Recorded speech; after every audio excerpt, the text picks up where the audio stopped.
So about a month ago, I started posting Christian content every single day. Whether that was comedic, serious, or something in between, it was something faith-based. And the more I posted, the more negative comments and hate comments I got for the content that I was posting. Now, to give you a little bit of context, I grew up in a Presbyterian church, which is very traditional. We sang psalms and hymns, and that was it.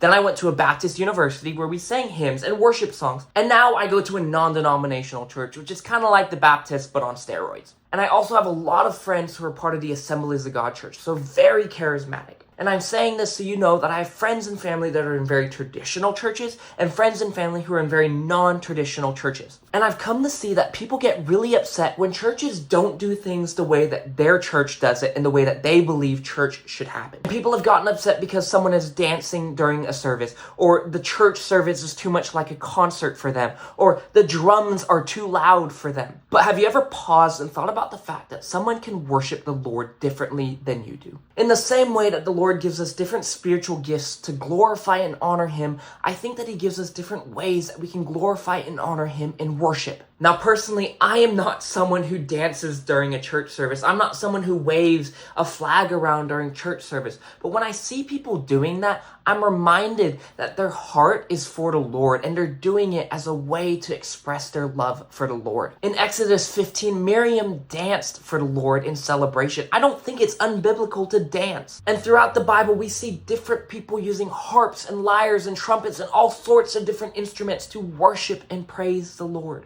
And as I think about this, I'm reminded of Jesus' words in Matthew 12:25, which says, "Every kingdom divided against itself will be ruined, and every city or household divided against itself will not stand." So if Christians are attacking Christians and we're a nation divided against itself, how are we supposed to be a light to a world that needs us? So with that being said, if you see someone worshiping differently than you or a service that looks different than your church, don't be so quick to attack and understand that people worship differently than you, and that is okay.